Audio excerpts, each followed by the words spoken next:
G'day, bird nerds. It's Monday, and it's my favourite kind of Monday for two reasons today. One is that I get joined. We get to talk birds and just hang out and catch up with Dr. Holly Parsons. Hang on, I got to do the right one. With Dr. Holly Parsons, the Urban Birds Program Manager with Birdlife Australia. Hi, Holly. Hello. Hi. What's reason number two? The koalas won the New South Wales state election. Indeed. The koala killers have been kicked to the curb. Well and truly. And the reason I'm so pumped about that, and actually let me just temper my enthusiasm a little bit, because they haven't gazetted or proclaimed the Great Australian Koala National Park yet.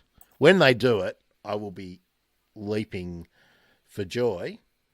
And the reason for that is, Holly, because if you protect koalas, what else do you do? Well, there is a whole range of other wildlife that also love the same habitat that koalas love. So, using an icon species can hopefully have great benefit for a huge umbrella group of birds and other wildlife too.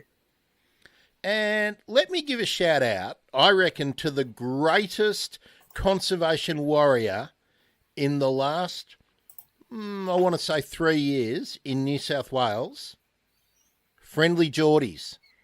Nobody has done as much to highlight what's been going on with the ridiculous state of play with state government logging and forestry operations in Australia as that dude.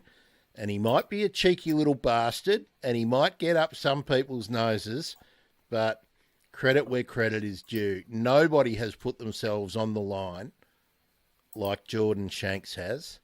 I mean, they even firebombed his bloody house twice. The first time they missed his place, got his neighbours, and the second time they got him. That's what's called doing your best for something you care about. So shout out to you, Jordan. Plus, I love your sark and snark, even if you are a bit mean sometimes. So follow Friendly Geordies on YouTube and you'll have a giggle. You may well get mad and want to shout at him too, but that's what it's about, provoking thought. Holly. Yes. Let's talk about a couple of issues before we get into our main subject. Oh, and we'll just Okay. and let's just follow up too. Stan on Kangaroo Island. Hello, Stan. Happy Monday. We were talking about the Happy Mondays and whatnot. Stan remembers the Happy Mondays, so there we are. So he'll know what I'm talking about when I say kinky afro. And again, Stan's comments are coming in thick and fast. Yeah, Geordies. Yeah. Actually, I'll just say something else which is really on my mind a bit, and it's sort of about the state election result in New South Wales. We had to reschedule the show with Ricky because Ricky spent a day talking about trans women's rights, and we've had that full Posey, whatever her name is. She's don't even. But bundled out of New Zealand without being able to speak. We're pretty tolerant country for difference in a lot of ways here. We've got a lot of problems that we need to deal with, historical injustices without a doubt, but we're not on board with all this other rubbish. But how is it that the alternative party of government in New South Wales now finds someone like Matt Keane too radical and too far to the left to contemplate being their leader? My goodness, what has happened to Conservatives in this country? Wake up to yourselves, bullfeds. Anyway, let's talk about peafowl to start with, Holly. Why not? let's. Where did I find that one? I'm trying to find the. Where is it? I had it just a minute ago.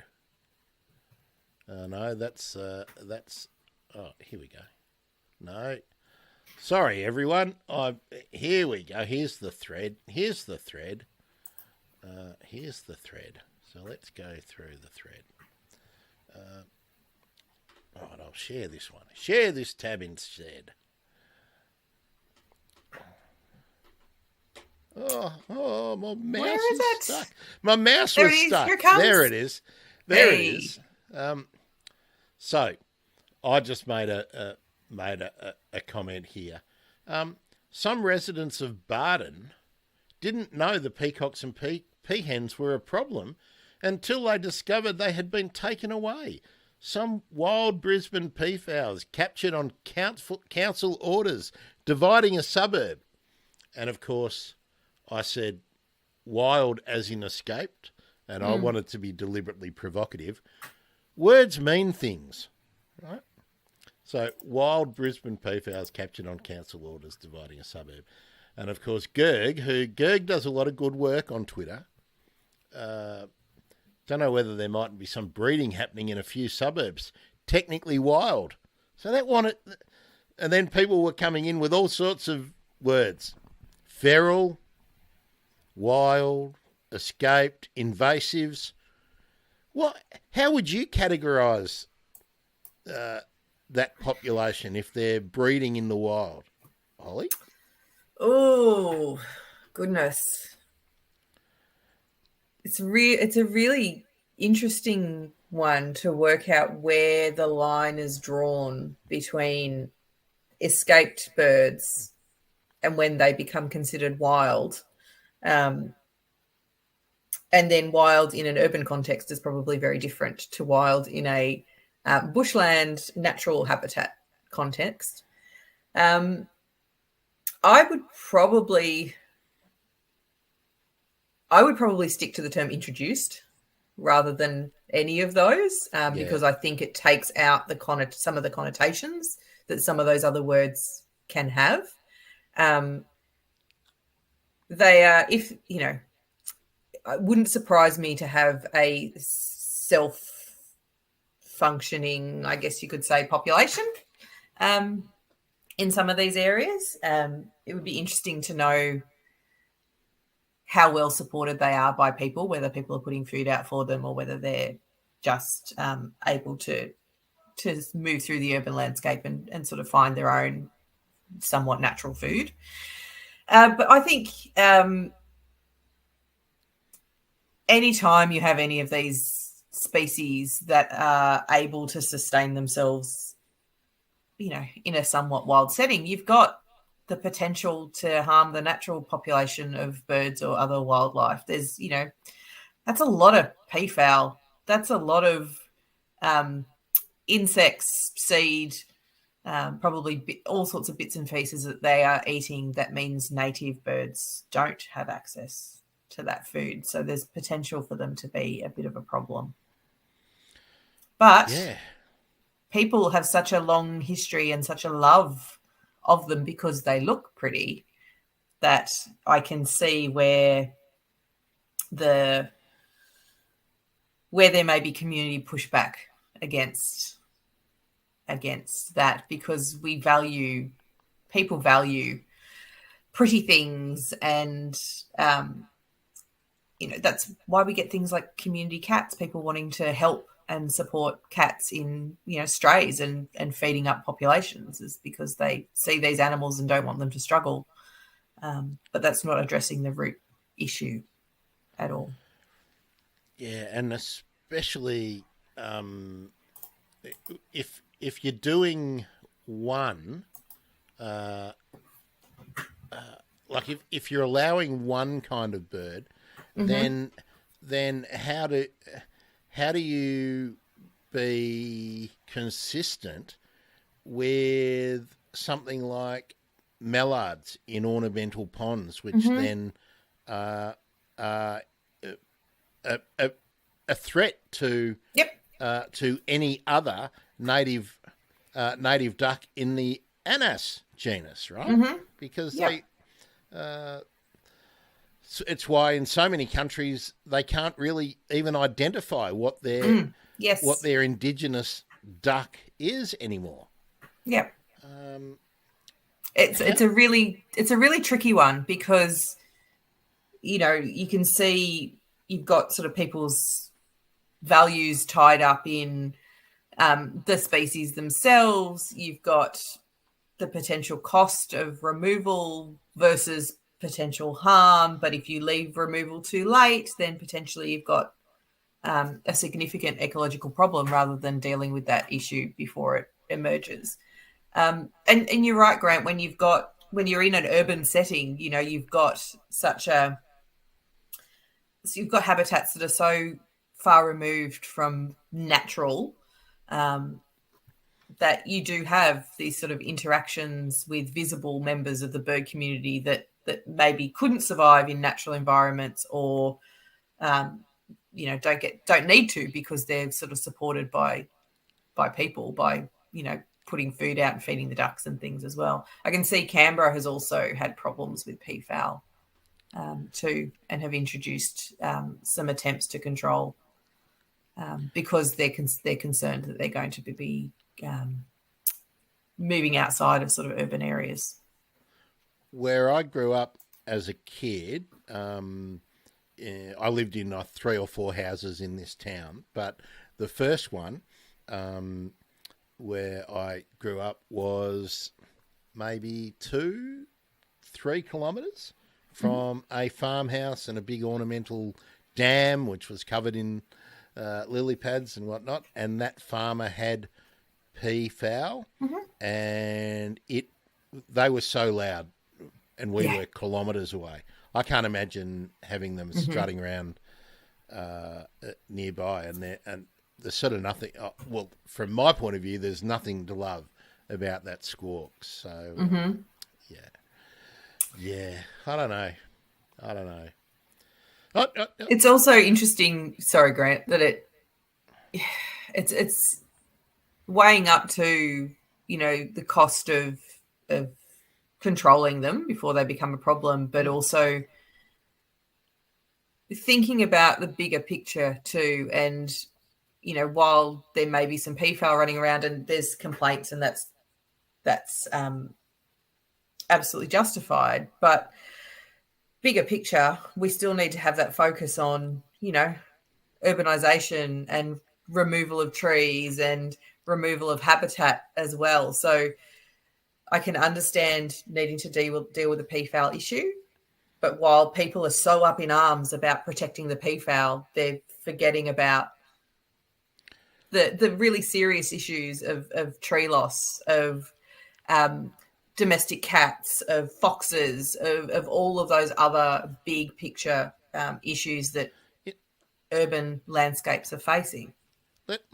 Let me say something slightly controversial there, Holly, and it's consistent with what I bang on about all the time, and it's why I'm often critical about our science/conservation communicators. Without being critical of anyone in particular, but it's this whole thing about, you know, you're relying on money from donor world. Everyone's always being nice. How is it that the community gets educated that something like peafowl are nice and we value them? As Martin has just pointed out in the comments, peafowl are regularly recorded in eBird in Rare Bird Alert, right, for Australia. But we don't have an understanding of the damage that feral species are doing. We don't have a clear understanding about habitat loss. We don't have a clear understanding within the community. In general, I'm talking about, you know, David Normie, you know, as I was talking about with Ricky, the people who you're standing next to it the next time you go to a barbecue. They'll go, oh, isn't it nice? I saw a peafowl. I saw a peacock at the park. Societal values, Grant, are just such a difficult No, but thing to overcome. I'm not saying it's no, not something. No. I'm sorry. I'm going to disagree with you. Okay. We've conceded the space because no one wants to be anything but polite and nice. No one is confrontational in these discussions. And if you're trying to change societal values, though, often being confrontational doesn't work. It's around appropriate education. I can understand there are time frames and there are issues, but if you want to genuinely change people's minds, I think you need I don't want to say gentler approach, but maybe a friendlier approach, because people being told that they are wrong and they are doing wrong puts them immediately on the back foot. No, but see, that's where the skill in being communicative comes in. Which is why you phrase it as an education, not a berating. No, that's right. I'm not advocating berating people, but you don't get on any of the avenues to get communicating to mass audiences without having a hook, and sometimes it's not. I was really critical of the stories that I'm not going to name her, but I've just finished reading her book. But on Channel 7, when they were talking about the ibises in Brisbane who had moved in to nest next to the motorway, and the problem and the way it was discussed was that there's all these ibis near the motorway and they're big birds and they damage cars. Nowhere was the expert expert talking about, no, the problem is actually there's nowhere for them to live. Yeah. There's an opportunity to do that. Every time they have one of these discussions where they talk about conservation and they go to the sanctuary or the wildlife park and someone's cuddling a koala, they always talk about, it's great, you can come and see a koala. They never, ever inject into the discussion. And the reason why you need to come here to see the koalas is that we're knocking down everywhere they bloody live. And if that is just injected into every conversation consistently, then it becomes a point that people understand. But they never do it. They never do it. Oh, no, actually, I will disagree with you. I don't think it's that they never do it. I think it actually happens, and I think it's happening a lot more. It might just be that you're not seeing it in those snippets of information. But if you go to particularly a lot of the zoos now, if you want to go down that track, they have their messaging in their exhibits around those sort of issues. So they do tie it in really closely with action. But that's one step away. Yes. So you're talking about general media. Yes. That's my problem. When you're getting to 4 million people in the morning on Sunrise or the Today Show, they don't do it. When you're getting to the audience that is already tuned in, they're talking about it. That's my problem with the way it's being done. Now, whether my way would work, I don't know. But it's not being done to test it. That's my... As someone who has done those things before, you do not always get the opportunity. It is a really difficult space, and it is a really difficult... it's a really difficult place to get your message across. You can do it. I've done it. Maybe I haven't done it particularly well, but I've done it. But you don't get those opportunities very often because, they might have their go-to. They may want to cover those topics and actually convincing them because you're the one that gets the call, not the I want to talk about this. It's always a reactionary. No, that's right. Yeah. And that's part of the problem is that the go-to is not you, right? The go-to is the biologist for hire. Yeah. So my problem is with the fact that biologist for hire is bloody well sold out, right? That's I don't know problem. If you're talking about anyone in particular here or anything. I am about the one that I've consistently seen doing this. Okay. But there's more as well. But that's where sometimes you're. I don't know. Look, I don't know. I'm probably being way too nasty. Yeah. Don't worry. Don't worry. I wouldn't name the person just because it's not fair to have a pile on. They're making a career their way and whatnot. But I just, Well, I certainly wouldn't want to see them lining up somewhere else, Okay. getting all right. getting cred for being a warrior for wildlife. If you know what I mean. I mean that's all my point is. I know it's difficult. I mean, God, Sunrise would never have me sitting next to Crossy. Someone said on my Twitter the other day, hello Natalie, by the way, thanks very much for wondering why I'm not on network TV. This is why I'm not on network TV, right? Because 95% of it is bullshit, as Stormy has sort of alluded to. They can't push things that might be going against their main advertisers. Yeah. That's why you don't see anyone promoting palm oil-free products because, oh my God, Nestle, and oh my God, Palmolive, right? I mean, that's why we have to work twice as hard when we're not in that space. It is hard. Yeah. So, I mean, I guess just speaking from, my little field, we try, absolutely. And certainly from a BirdLife perspective, our profile has been raised a lot in recent years. And I think that's down to a lot of things like the Aussie bird count, because that's been able to get us to reach a lot of people through a really positive, fun activity. And so it's around sort of crafting that way to bring birds to people. So then when they're engaged and keen, you can talk about some of those really hard issues. Certainly it's on our agenda to keep doing that and to do it more, both in my team and generally in the org.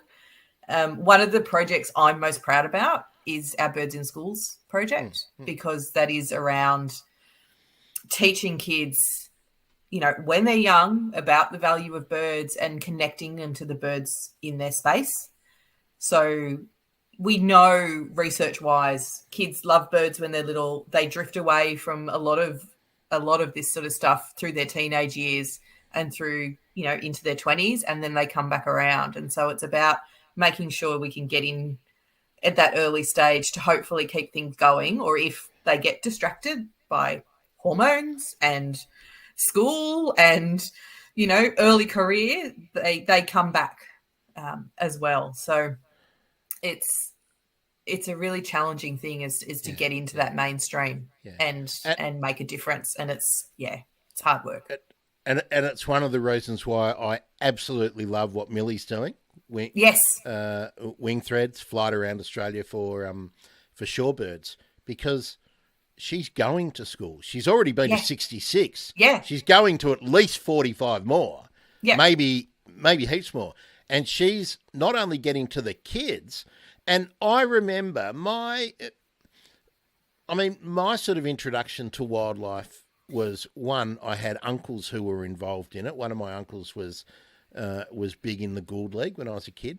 But one of my teachers, when I was in grade 3 and 4, we used to have hot days. We lived near the beach. On a hot day in a classroom with no air conditioning, he'd take the whole school. And admittedly, when I started, there were 32 kids at the school. When I finished, there was about 100. But we would go to the beach. We would go walking through the scrub, and he would point out lizards and limpets and stuff like that. That's undoubtedly where I got my appreciation for the bush and for the wild. Birds was more a family thing, but nature in general definitely came from that. So, I said this to Millie the other day when we were talking. Just imagine the impact that Millie's going to have over 30 years, having done this one journey. I mean, it's such a unique opportunity for the kids that sticks with them. Absolutely. And it's such an amazing adventure that she's having, that for those kids to be a part of that is really special. And think of all those kids and the teachers who will know what a curlew is, who will know what a sanderling is, who will know what a stint is. Yeah, and then of course they're going to learn about spoonbill sandpipers, and they're going to get interested in the flyway, and so it's so valuable.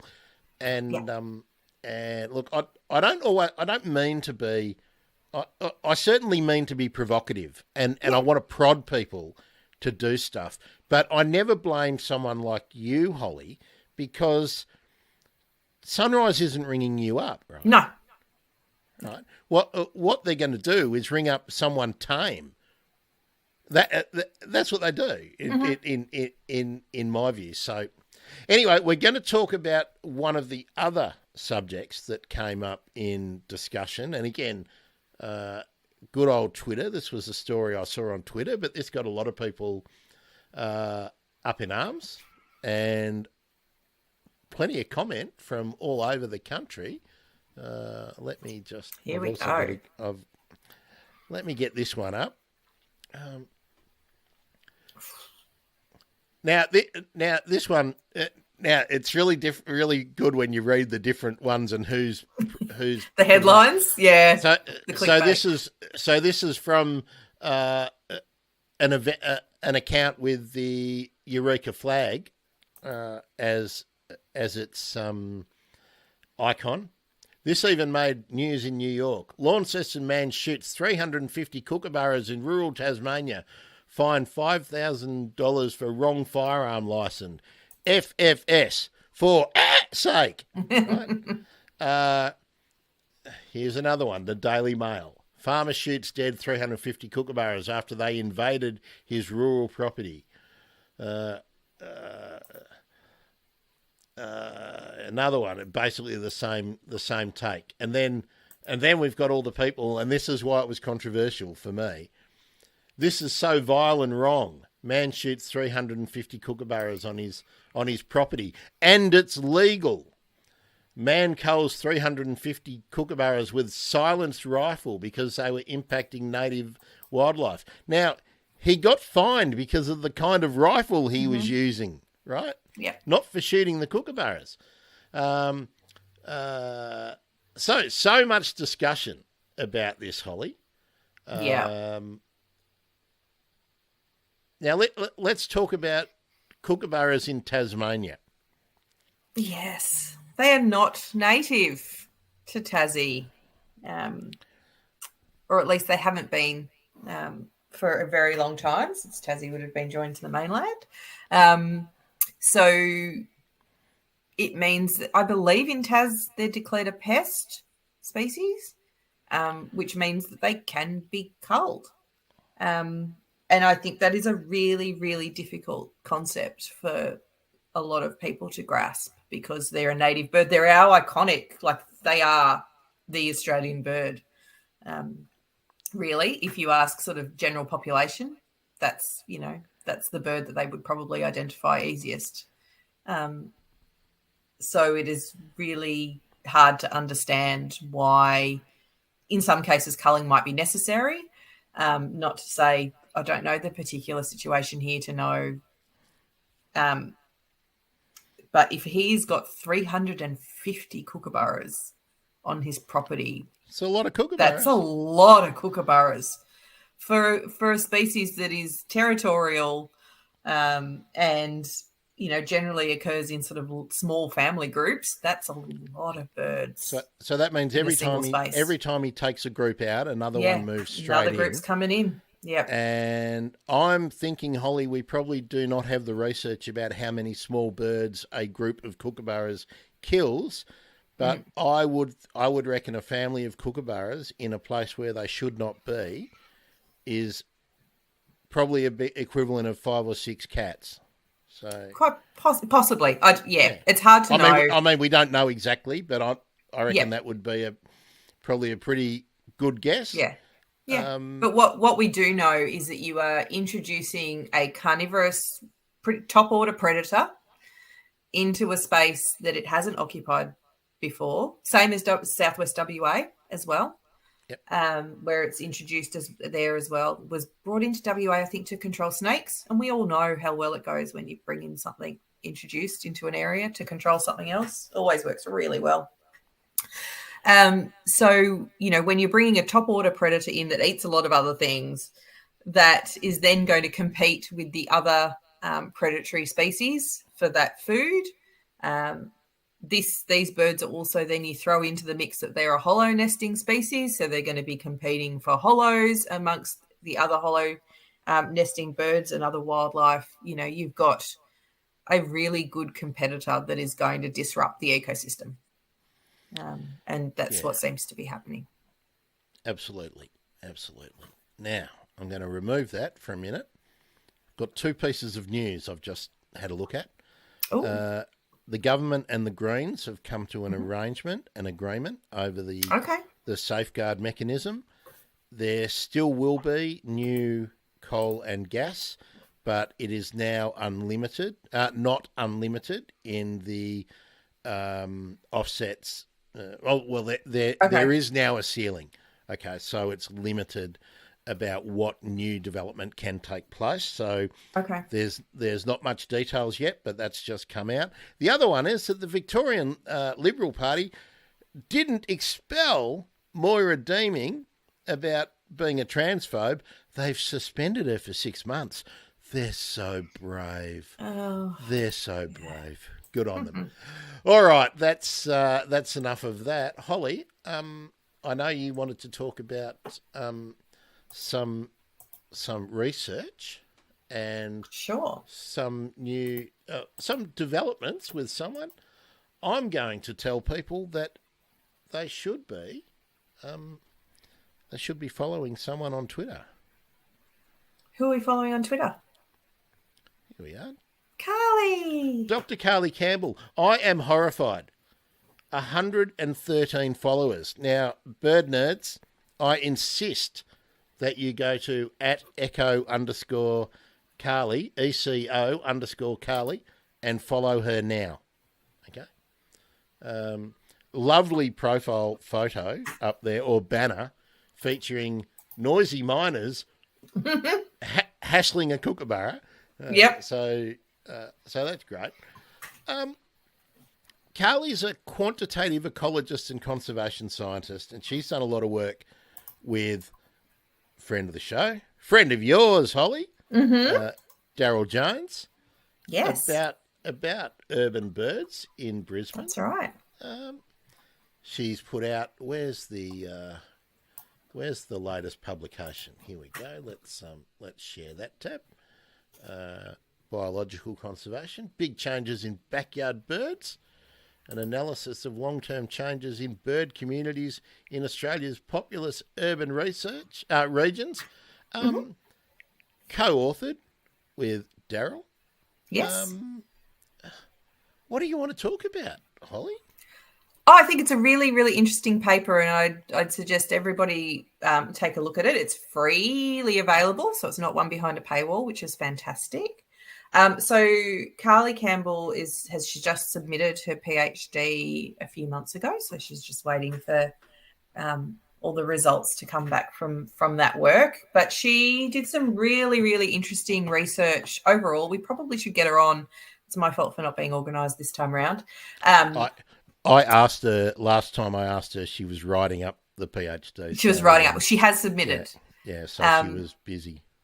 Yeah, so Carly's PhD focused on how bird communities have changed in key urban areas of Australia. So she looked at Brisbane, Sydney, Melbourne, and Perth.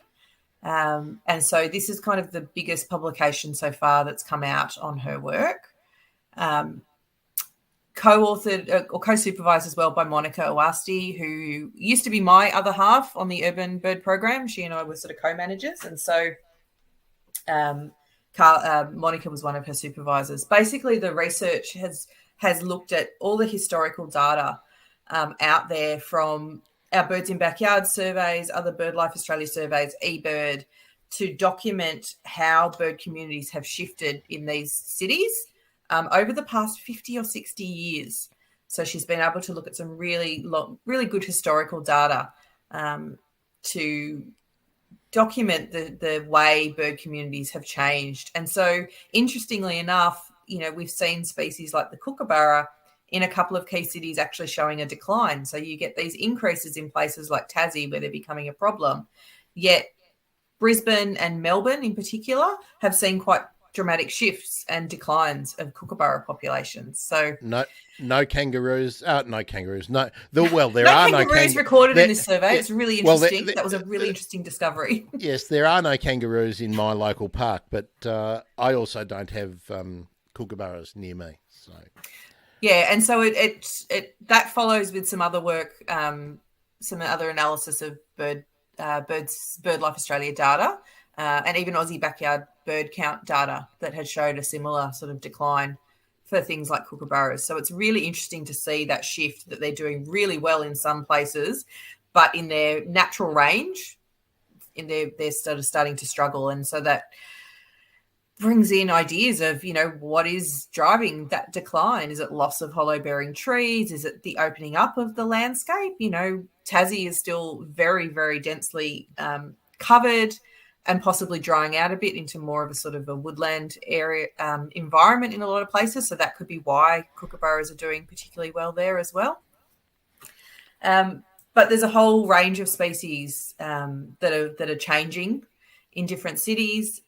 What she also documented was that they're becoming a lot more homogenized. So we're getting really similar, particularly dominant urban birds in each city, which is really sad. We're losing our individual identity in our urban bird communities to become much more sort of standard. Some of the really interesting things that were brought out in that paper and in some of the discussions that have sprung because of it, a lot of the things that we've talked about already on the show, like the availability of hollows being one, but then the vegetation density, which is different to the vegetation mix. Yes. And then sort of, I don't know if I'm using the right term, but then there's the fragmentation of habitat, remnant habitat and new habitat, which is really that sort of the spatial relationships between the built environment and where people live and recreate and work, which is like that land use mix in different suburbs, which is why, for instance, I think there's a greater variety of native birds in the eastern suburbs of Melbourne and probably I don't know Sydney well enough to generalise whether the northeast of Sydney might have a greater variety of species, but it would be my guess than the west, inner west and middle west of Sydney. So it's really complicated about how to make positive changes. Because as we've said so many times, and certainly with heaps of guests, once you've buggered up an environment, you can't just fix it with what used to be there, because once you've changed it, different species might have a competitive advantage no matter what you try and pop back there. So it's just hard.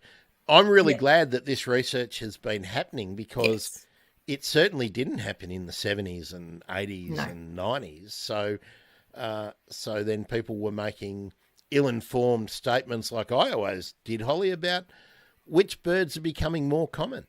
And I think we all notice what's disappearing, but it's nice to be able to say, whether they're positive changes or not, but it's nice to know what is becoming. Yeah, we need to be able to provide the evidence, because if we're going to make a change, if we need to know what the state of play is, we need to know what that baseline is that we're working with now, so we can better plan for how we're going to do things differently, hopefully, in the future. And you're right, Grant, it's around that connectivity. We can put lots and lots of plants in our gardens and change individually what we're doing at a garden level. But if bushland patches are getting removed or degraded, or you've got sort of serious cat problems in a suburb, then, that's only going to go so far there's a whole holistic way we need to look at how to, I guess, maybe maximise bird diversity in our urban areas is what we need to be going for, because we can't get back to a natural bird community in our urban spaces.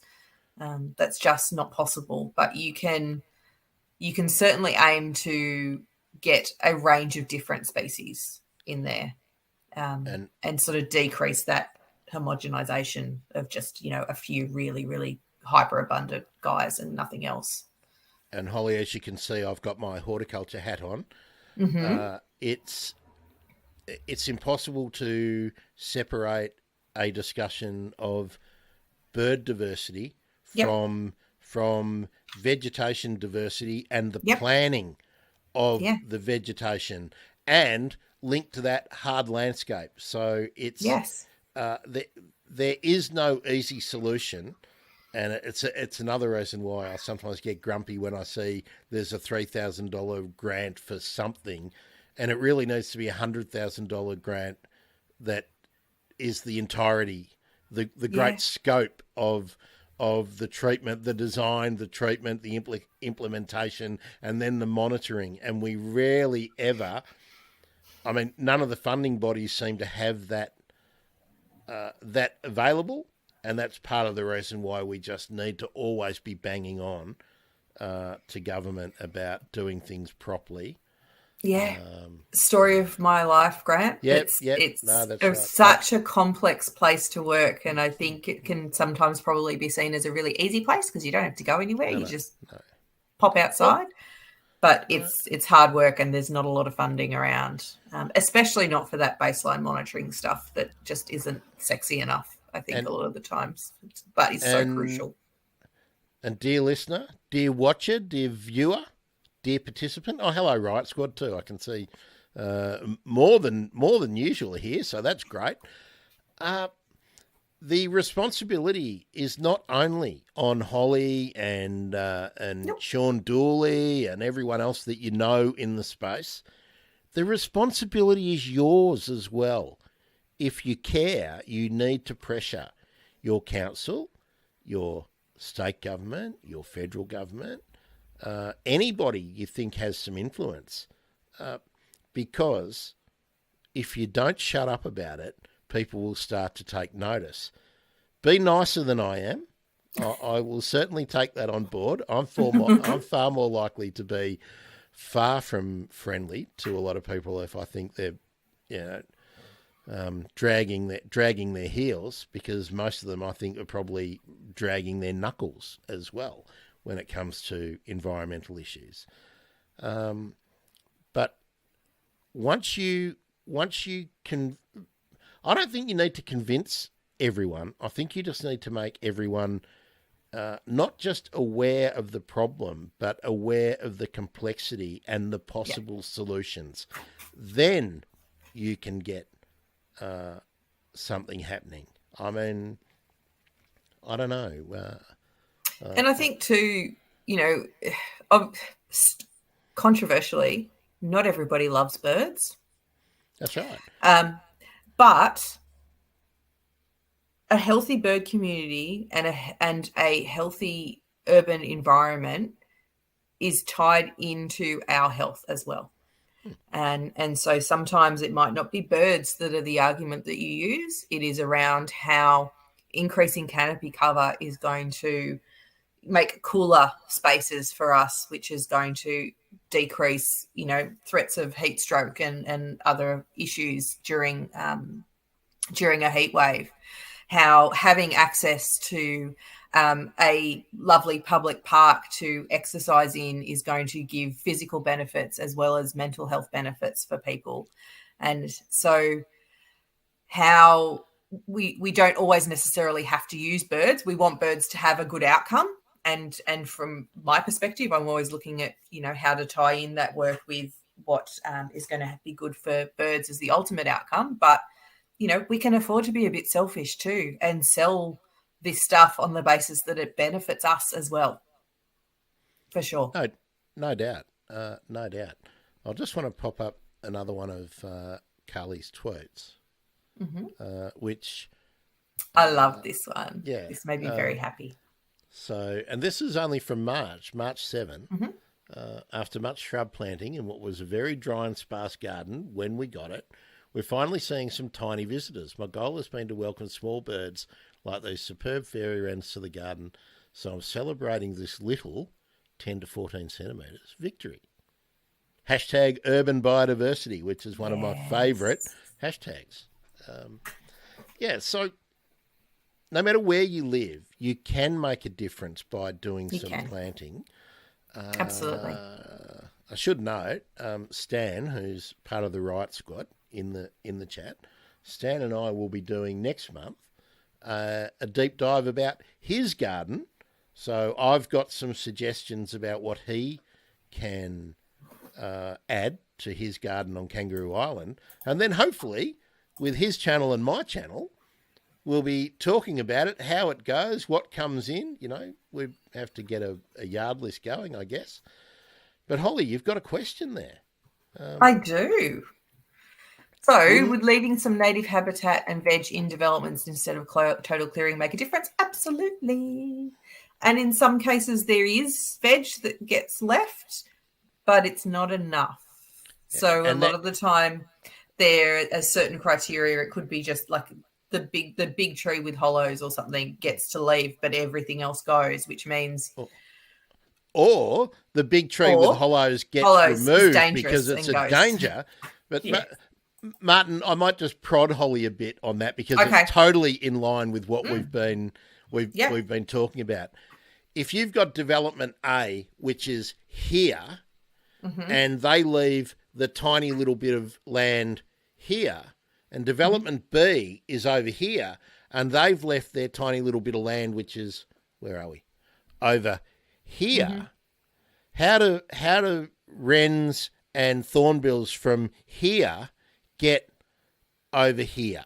And that's where this fragmentation, disjointed, lack of corridors, lack of canopy cover for birds that use canopies to get easily from one bit to another. Because imagine you're a group of honey eaters and you've got to get 300 metres to the next lot of canopies.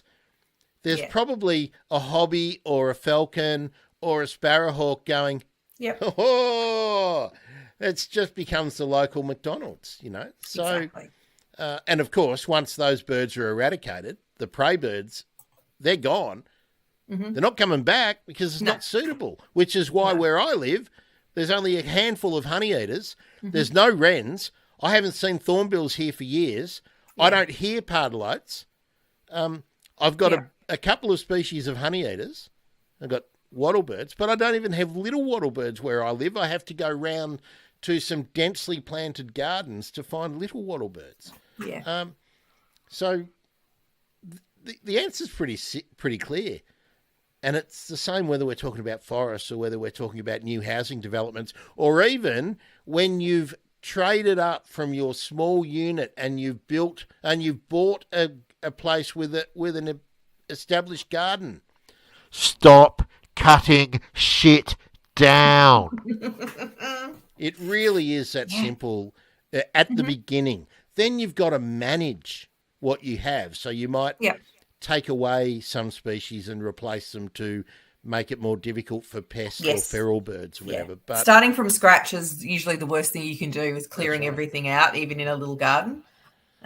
Absolutely. Totally agree. And that connectivity is critical. So I've actually got an honours student starting now at Sydney Uni. Genevieve is going to be looking at some of those questions. So using fairy wrens to work out what local features need to be in the environment to support the population, but what landscape level features need to be there as well. So how connected do spaces need to be in order to support these populations, which is really basic and really critical work that we need to have done so we can then understand how to design these spaces better and how to plan better to basically backfill, you know, all the damage that's been done. So, hopefully by the end of the year we'll have a bit of some results on that. Hopefully. Leanne, welcome. First time I've seen Leanne in the chat. Now, Leanne, now that you've left such a a wise and detailed comment. Yeah, beautiful. You are welcome as part of the Riot Squad. Holly, why do we call them the Riot Squad? Because we want them to make some noise. Well, that's that one why? reason. That's one reason. Holly, you've forgotten. What's the collective noun for Kookaburras? What's the collective noun for Oh, that's Kookaburras? right. It's a collective name for Kookaburras. I forgot. It's the riot. So you're I'm in the not riot feeling squad. very righteous today, obviously. Now let me just read this for the podcast listeners. Everyone else can see it. Leanne said, "I believe it's so important to teach children early to love birds, to love all our Australian native fauna and flora as well. And we also need to teach them that we can't have one without the other. Fauna needs flora and flora needs fauna," which is dead set correct. Mm-hmm. Give the little people in your life a pair of binoculars, a bird bath, and a lovely book on birds. Most important, a field guide, and watch them start to notice the birds in their backyard, park, school grounds, and ask some questions to start helping. Now, I'm also going to say, if they're involved in social media, which nearly all of them are, get them to get involved in First Seen and Heard or the Dawn Chorus, because it helps them get active and attentive, and maybe they'll get involved and they'll get to know some other kids who are bird nerds, and that's really important. A sense of community. Introduce them to people like Spencer with So Sunrise Glossies. Yeah. What Maya Rose Craig in the UK is doing. There are kids making significant differences. I mean, no kid needs a better role model than Greta Thunberg. There are... So, yes, get them a field guide, get them some binoculars. I reckon should be almost the first present for any kid who starts drawing bugs and, not a bug catcher, but a set of binoculars. Stan's been out doing interviews, so he didn't even hear what I was saying about him before. Luckily, he didn't hear what I was saying about him, right, Holly? Yeah. So, come up with some more questions and comments, folks, while we explore some of the other issues. Holly, tell us what the quantitative numbers have let us know. We're talking about the issues, but what are we finding about those common birds? Oh, I got very excited the other day, Holly, because I saw a willy wagtail at my place. Nice. Now, I haven't seen a willy wagtail for quite some time. So I saw that as being encouraging. But then I thought about it more, and I thought, I wonder if that willy wagtail lived somewhere in one of the places where, every time a block of land here gets sold and a 30-year-old house gets knocked down and all the shrubbery gets pulled out. And, of course, that might have been the willy wagtail's home. So now it's on the lookout for somewhere else. So I was kind of happy as well as sad. That was my... Oh, and the pair of Australian hobbies I saw again. And, of course, someone told me, you can't be seeing Australian hobbies where you are. The same as someone's been telling me I can't see... what was that out there? Wasn't it my place? You're not even attuned to your normal birds, are you? I don't know which one it was. I probably shouldn't be able to hear mine too much. I think I heard a myna outside. That's about it. It's not very exciting at my place. I thought I heard a myna earlier on, but no, that was something. That could be. That was it. Something different. So tell me, how are magpies doing? I just heard a self-crested cockatoo at your place too, by the way. Yeah, that's me. There we are. Yeah. There we go. There they go. Yeah. Yes. My standard flock that get around causing chaos. Magpies are probably one of the more common species that we get recorded in our bird data surveys, that were recorded in Carly's work as well. I'll have a look at the state by state for Carly's, but I know in our birds in backyard surveys, those and rainbow lorikeets are our number one, number two most common species seen. I think Australian magpies have the advantage that they are found all over Australia. So they can occupy a whole range of different areas. There's very few places that actually don't have Australian magpies. But through our birds in backyard surveys, we've been able to look at what are the features that they really go for in a backyard. And it's pretty obvious, really. They love some tall trees. They love a little bit of open lawn space. That's where they like to pop down and forage for grubs and things. And they do also, we tend to find them more commonly where people have water available for them too. Very good. Now I've got to where I want to be. So let me.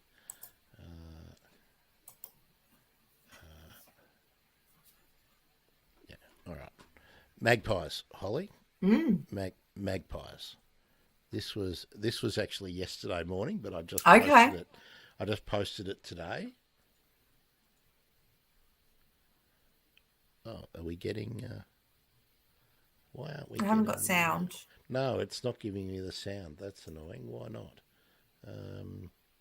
Why aren't you doing that? I might have to. I use you. Is your little indicator thing showing there's no sound playing down the bottom right? I can't see it properly to see if it's got a cross on it or not. Oh yes, that's what it is. Thank you, Holly. Okay. There we go. Now I've got to get right back to the start. There.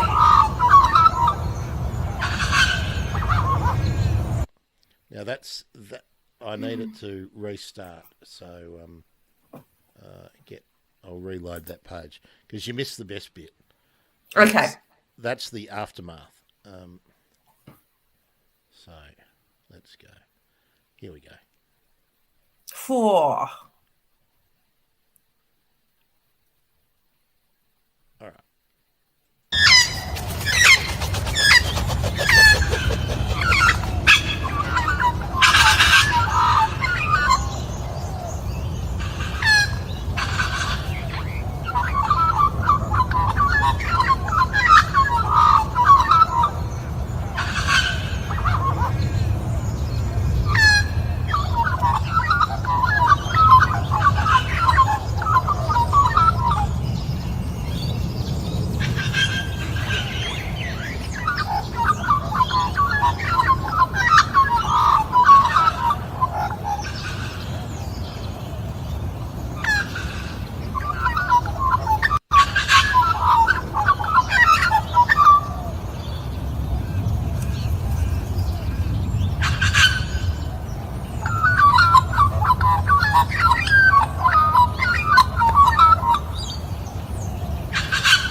That's the beginning again.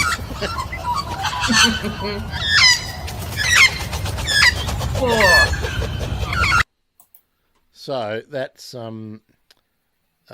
my Mr. Magpie and one of the adult females.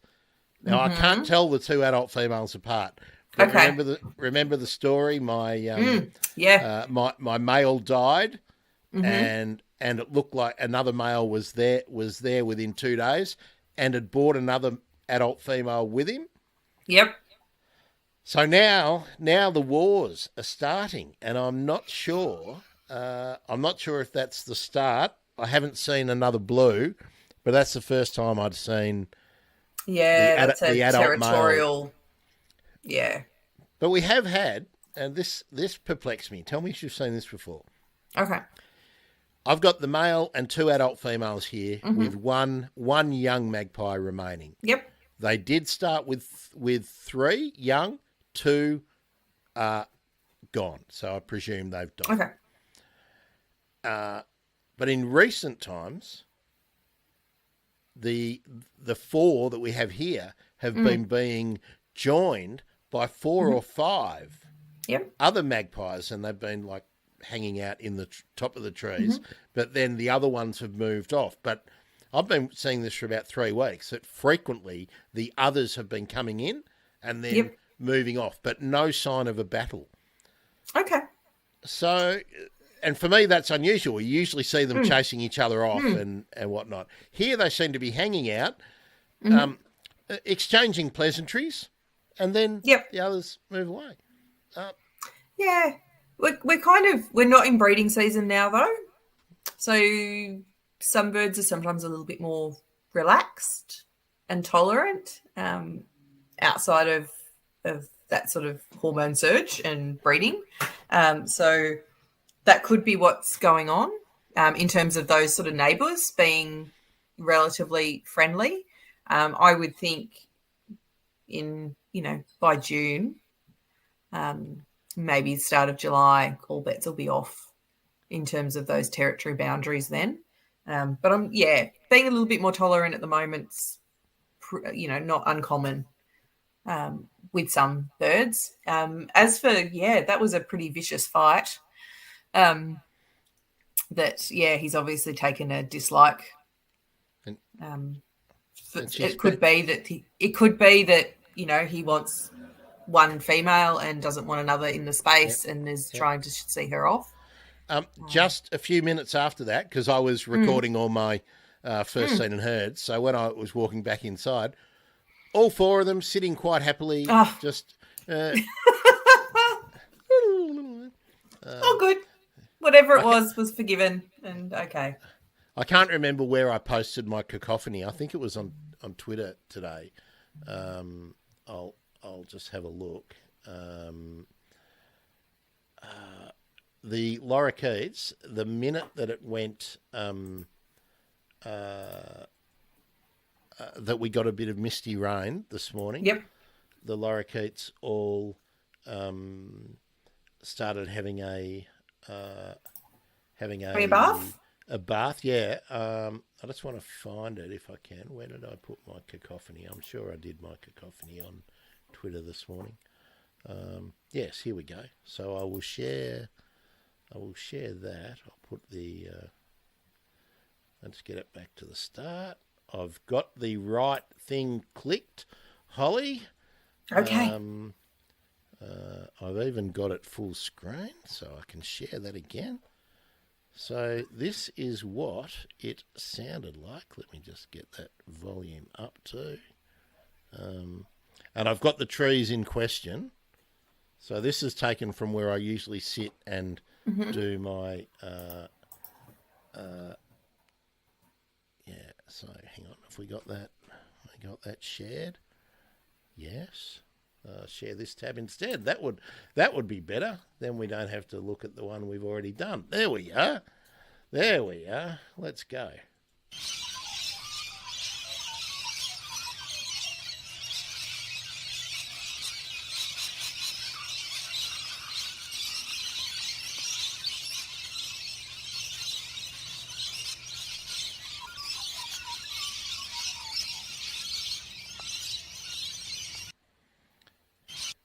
There we go. That was just from those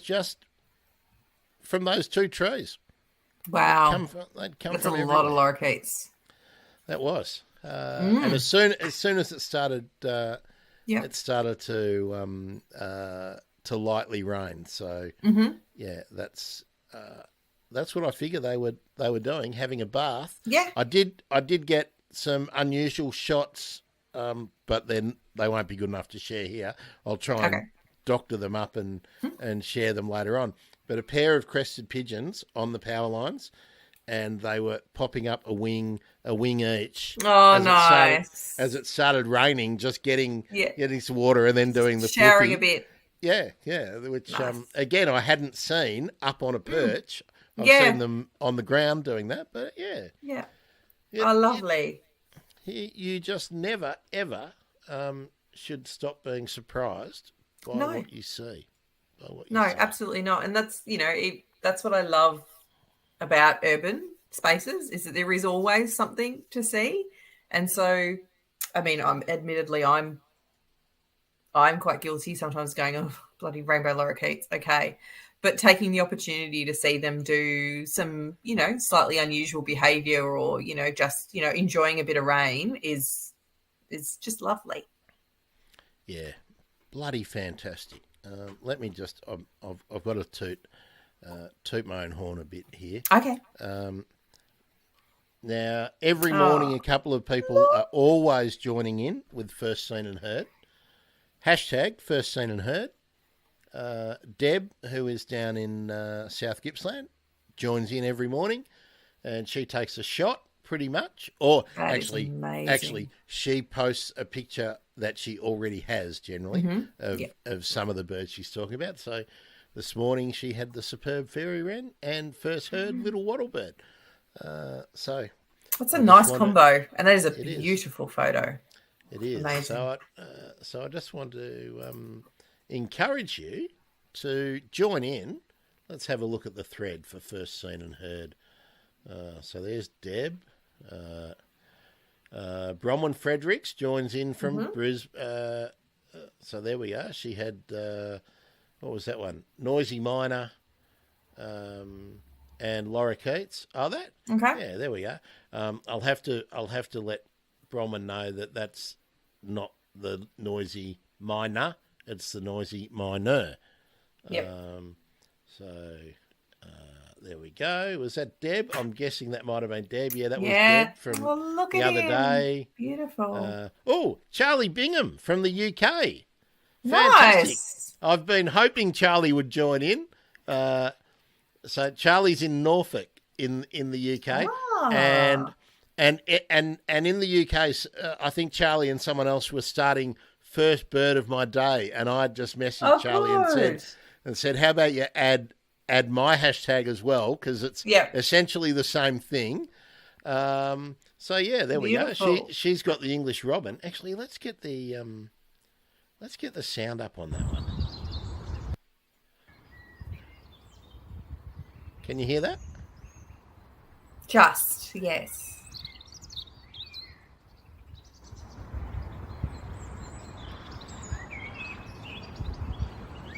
So you can hear the common blackbird there. Yeah. But there's the robin. Ooh, listen to that trill. It's beautiful.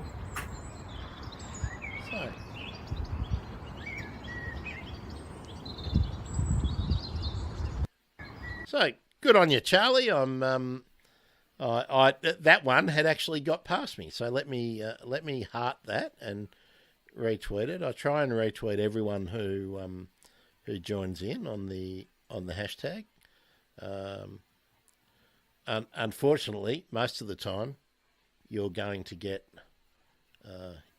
this. Let me get it back here. Morning, bird nerds of Twitter. I'm Grant. I'm a bird nerd, doing something a little bit different this morning for First Seen and Heard on Monday. That is a Holly Monday. Now that was my first seen and my first heard, the Australian magpie. I've got a little treat for Australian magpie too. Catch the live stream Monday with Holly. There we are. We don't need the ad because I've already we've very already meta, done isn't it?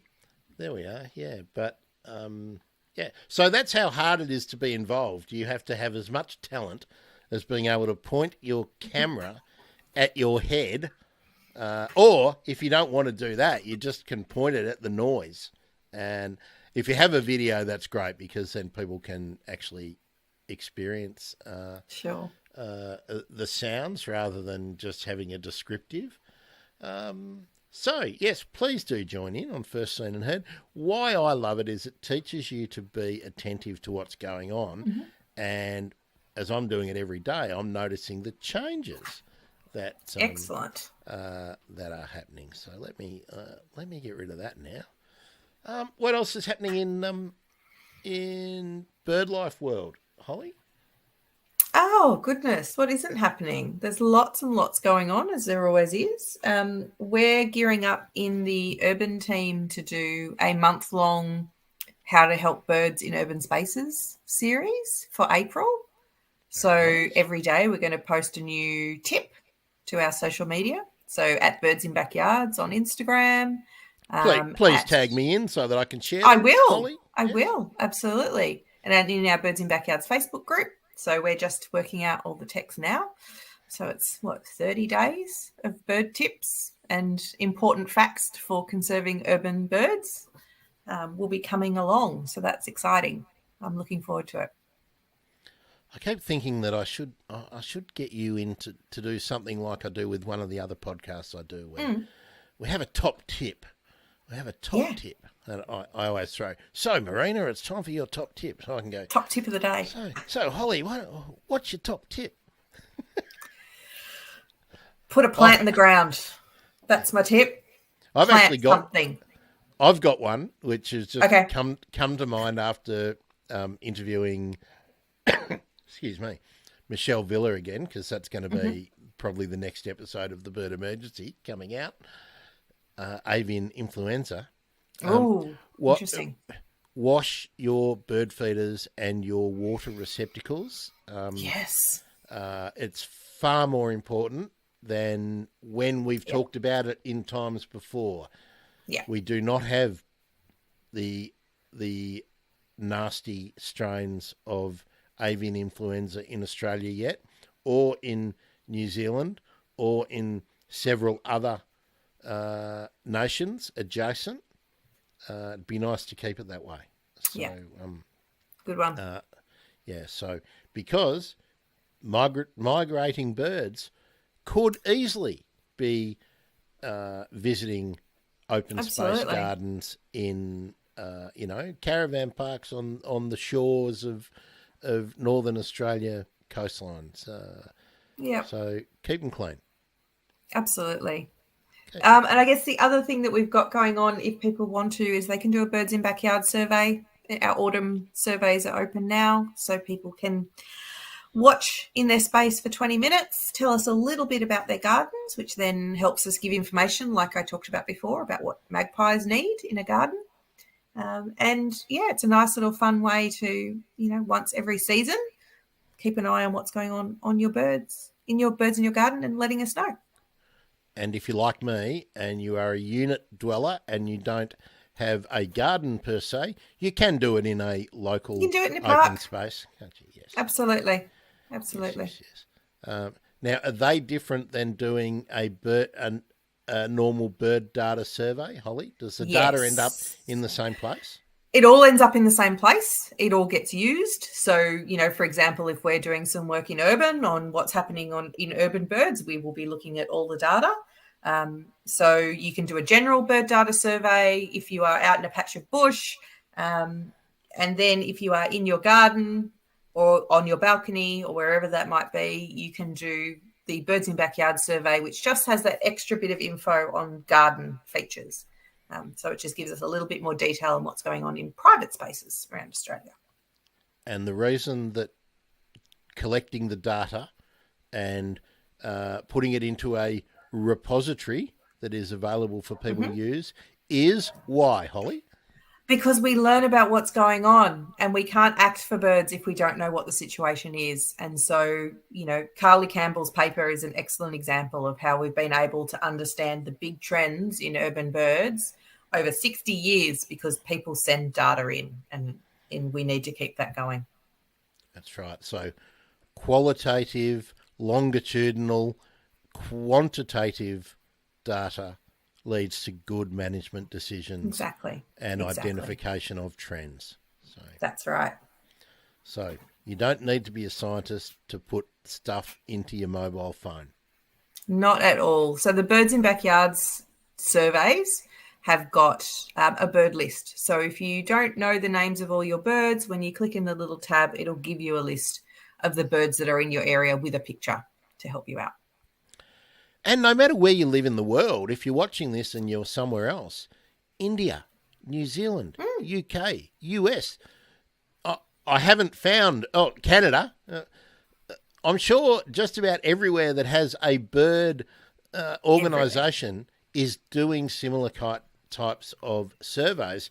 But even if they're not, eBird, iNaturalist, there are so many options for you to put data out there so that people can use it for the benefit of habitats, ecosystems in general, but particular species and the management conservation efforts aimed at those birds and animals. So get involved. That's all we want you to do.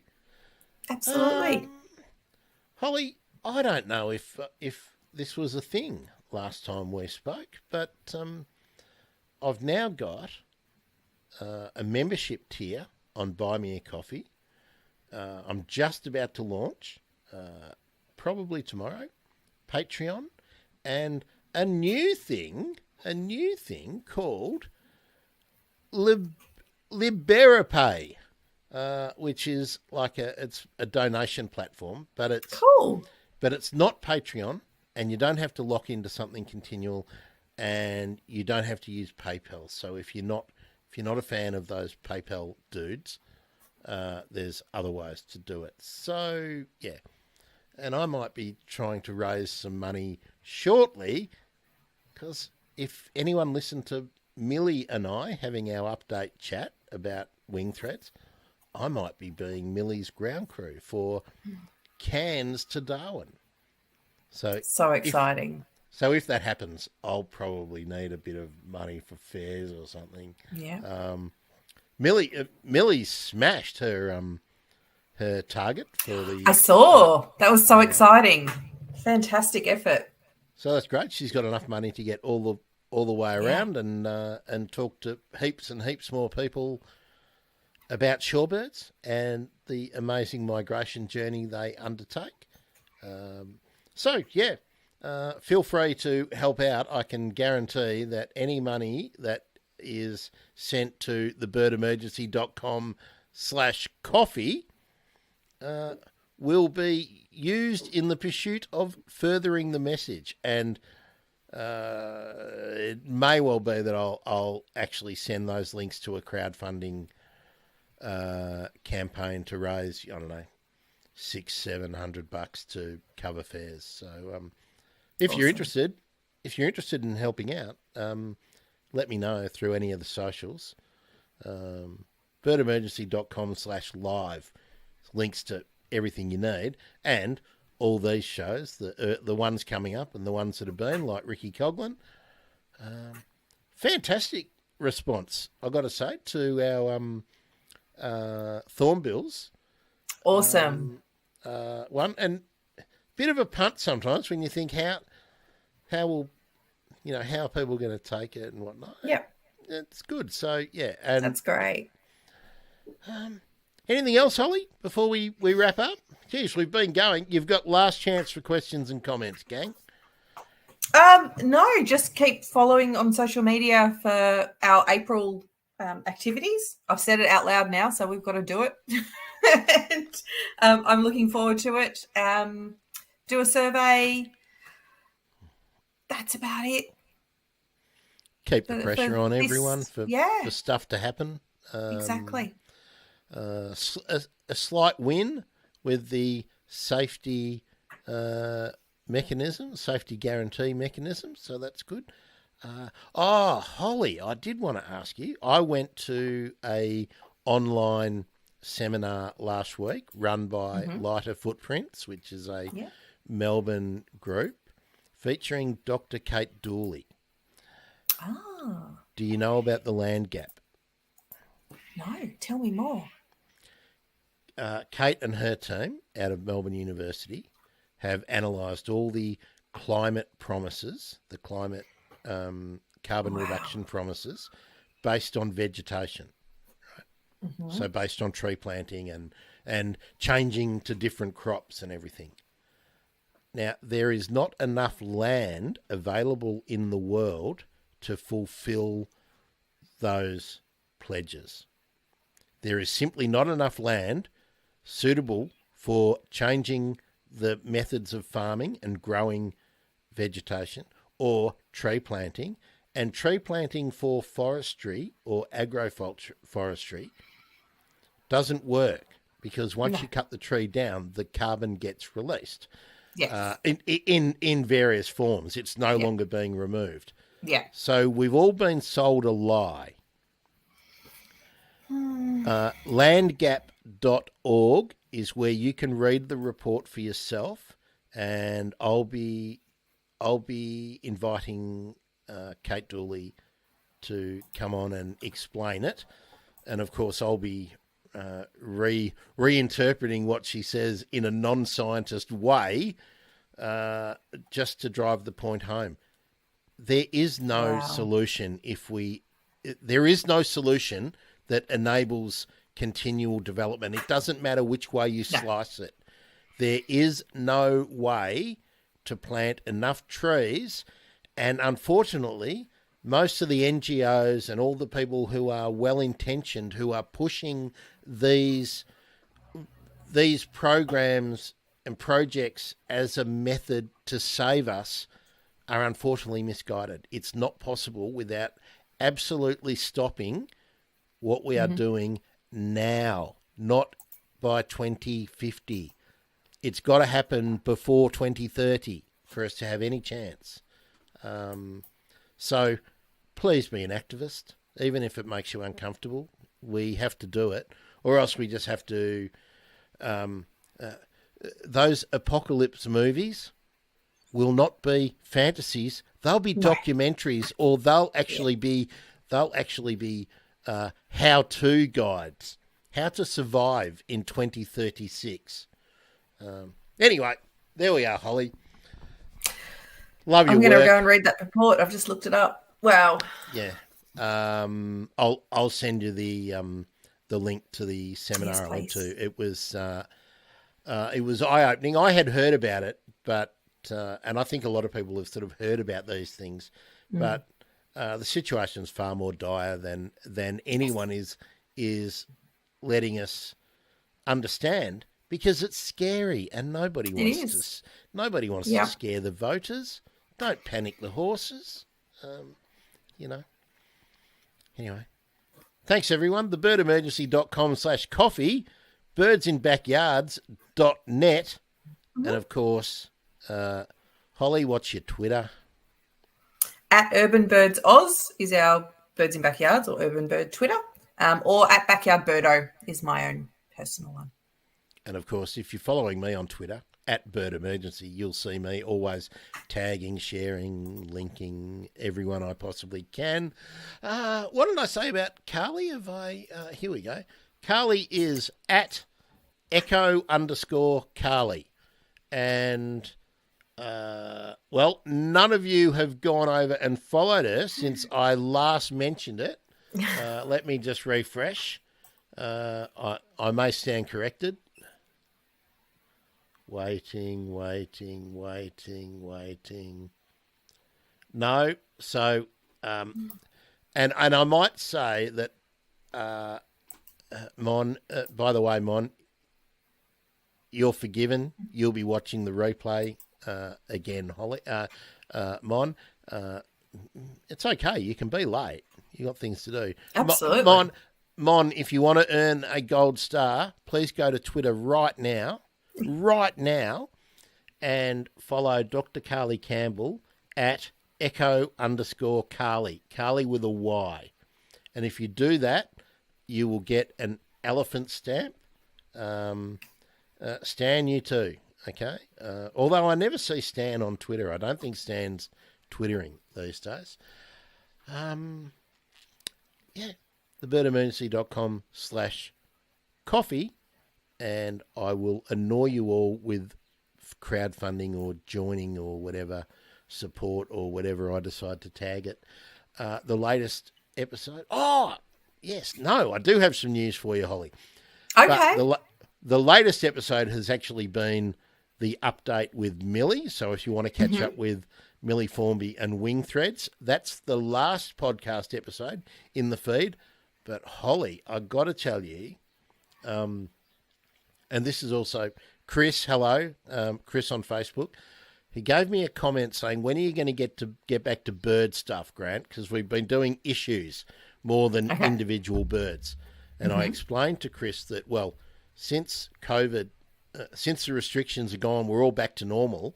It's really hard. It's really hard to get any scientists to talk to me because they're all out there doing the stuff that they weren't able to do for 2 years. That's right. So that's reason number one. But if you got a minute, Holly, and I just want to make sure I'm not fibbing about these things. We did talk about them on something the other day, but I kind of want to. While you're looking, I went out in the field the other day. I haven't been out in the field for a very long time. It was exhausting and wonderful. Tell us the highlights.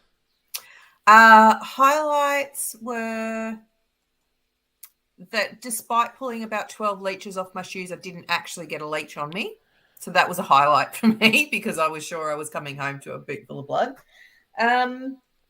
Bird-wise, we were out actually looking for powerful owls. Well, we weren't looking for powerful owls. We were doing some nest tree measurements ahead of the breeding season. Didn't see any powerful owls. They weren't roosting close by. So that was a little bit sad, but we saw some really lovely little eastern yellow robins at a couple of sites that were just beautiful and inquisitive, and I haven't seen one for a very long time. So that made me very happy. They were very sweet. Magnificent. I miss seeing eastern yellow robins. Yeah. Now, let me just tell you something. My top 10 episodes of the Bird Emergency since the very beginning of the Bird Emergency. Number 1, bonus Monday with Grant featuring Gregory Andrews. Number 1. Cool. What did we do? We talked about issues and shit. Right? Number 2, bonus Monday with Grant. Achieving Degrowth with Martin Ty. We talked about issues and shit. Both released in January of this year. They are my number 1 and 2 all-time episodes. Excellent. Number 3 is episode number 34, and we're now well into, well, including bonuses, we've topped 100. Number 34, the Kakapo recovery with Andrew Digby.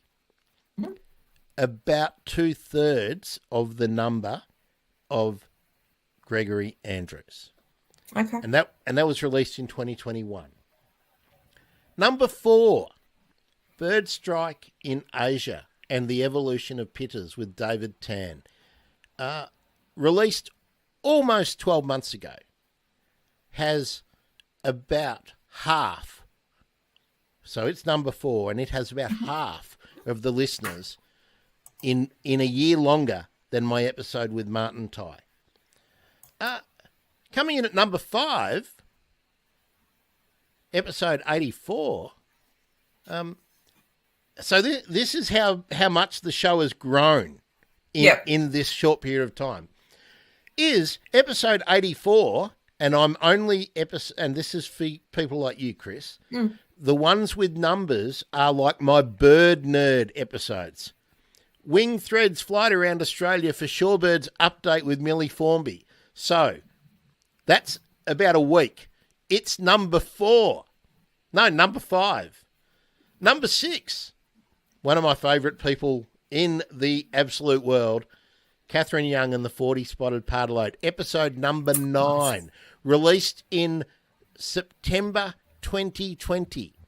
Now, it has less than half of Gregory Andrews and Martin Ty. So if you're new to the Bird Emergency, go back and listen to that. Then this one then Monday with Holly, the Urban Powerful Hours of Brisbane, and that's I made a top 10. I'm excited. So that's only slightly below the Catherine Young, but that one, that one's 18 months old. Would you believe that's how long? Is it that old? Didn't we do that like Oh, 2 hang weeks on. ago? No. Sorry. That one was, no, sorry. It's not 18 months old. It's 6 months old. That's, Yes. That was with Nick and Lucy. Yeah, that was in September of last year. Yeah.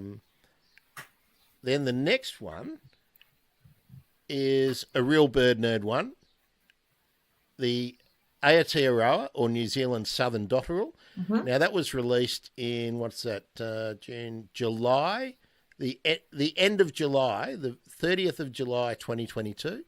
And that, again, they're all pretty consistent numbers here. But it's still, about a third of the amount of Gregory and Martin Ty. Migratory birds of the Middle East with Yoav Perlman, which was really talking about that flyway and that convergence in the Middle East, which was released in middle of January 2022. I recorded it a lot earlier than that, but that was when it was released. And then we come down to episode number 1, Dr. Stephanie Burrell, which was released at the start of February in 2020, and it has, less than a third of the 2 most recent episodes that are about issues. So that kind of tells us thing. And then the next one, we're getting into 11 and 12. Soundscapes for Habitat Restoration with Dr. Dave. Now, of course, Dr. Dave's so popular. And then the Red Goshawk with Chris McCall. Now, that tells me 2 things. One, we've reached critical mass with the podcast. It's taken so long to actually get to so many people that new episodes are getting done. So if you're new to the podcast, go back and listen to so many of the great ones from early on with Amanda Lillyman and, I don't know, everybody. So that's great. But the other thing is that people want issue stuff because people care. So I'm sorry if you don't like the issue stuff. There's still going to be issue stuff. And Holly, we might intrude some of it into here. That's right. I'm trying to do a bit for everyone, but those numbers, I mean, especially, Martin Ty, well, actually, and they were a week apart. I released Gregory's middle of January, and Martin Ty's was the long weekend in January. Okay. So there we go. That's what people are into. Mon, I'm going to check now in a minute to see whether you have followed Carly. If not, you're going to be called out again. I'm going to call out everyone. When I called this out, because I've been following Carly for, I don't know, a long time. No, you haven't done it. All right, get to it. I couldn't believe she's only got. I don't want to say how many followers she's got. I think I said it before. I don't want to call her out, but for crying out loud, a fantastic scientist doing great work. She is. She's amazing. And what she got? 10. Not even 10% of the followers I've got, and I'm a bloody goose, right? You know. No. Sorry, it's not echo. Sorry, Mon. It's not echo as in hello. It's echo as in ecologist. ECO _ Carly. So if you take the H out of that, you'll find her. And then I'm going to check your homework, right? I'm going to check your homework now. I know I've missed it again. I've got to go back one. Holly, I want to ask you too. What was the first seen and heard at your place today? Oh, today, my first heard would have been Common Miner. Yes. That I heard this morning when I went to feed the dogs breakfast at some ungodly hour. And then I think my first was a noisy miner coming into the Banksias in the front of my place. Fantastic. Mon, good on you. You are a legend. Mon, too, I want to publicly say good on you, Mon. Mon is posting some fantastic photos. Yep, in not only in just on Twitter generally, but in the First Seen and Heard stuff. So Mon and Deb, gold stars. And Deb's got a problem with her camera, which I'm trying to sort out. So that's good. The only other things I need to tell you now is Good Friday will be the next birdwatching deep dive with Ricky. Have not determined the time yet. We might try and bring the Fridays up a bit earlier than 4 p.m, but probably after lunch. And next Monday, that's going to be me. Monday with me. I can't tell you how much fun that's going to be. I don't know yet. And I can tell you that Monday the 10th will be Monday with me and Bruce Richardson. So we're going to be talking about his big year, his books, his experience, life as, being a muso as well as a birdo. So that should be good. And the 12th. So I know it's a fair way away, but it is not long after Easter. The 12th is the next Dawn Chorus episode. I'm working on a fix so you can upload your files and video files, please, the same way I do First Seen and Heard. You don't have to put your mug on, but video is far easier for me to share in the stream than audio. Yeah. I've got a form where you can put the forms in, but it's not actually working with my Dropbox or my Google Drive at the moment. But hopefully that'll be there. So it'll be easy to do that. Join into First Seen and Heard. Hashtag First Seen and Heard. Do your Birds in Backyards survey and yes, please. Your bird data. And no matter where you are in the world, eBird, iNaturalist, all these kind of things that people can get involved with. Or if you're recording bird calls, my favourite, Zeno Canto. I love it. And we accessed a whole heap of thornbill calls when we did the last show with Ricky. Also, if you are checking out the podcast with the bird watching deep dives that I do with Ricky, just let me know how it works as a podcast and, when I'm editing it up and treating it, let me know, because if it's not working as a podcast, we might just keep it as YouTube and video only. But, I want you guys to tell me. I reckon it works all right, but, let me know. Let me know. Thanks, everyone. Bird Emergency Monday with Holly. Probably my favourite Mondays. Stop it. Who could ever write a song now called I Don't Like Mondays when you've got Monday with Holly to look forward to? Thanks, Riot Squad. Grant. I love it when you're all here. Bird Emergency, birdemergency.com/live. Join in. Oh, Mon. Yeah, Mon, you get an elephant stamp too, because I can see that you... let me do one more. Well, let's drag out the bit as long as we can, Holly. Let's drag it out. Oh, it's only Mon who gets an elephant star. The rest of you are not. You're going in the naughty corner. I'm Grant. I'm a bird nerd. That's Dr. Holly Parsons. She's the manager of the Urban Birds program at Birdlife Australia and Birds in Backyards. See you soon, everyone. Bye.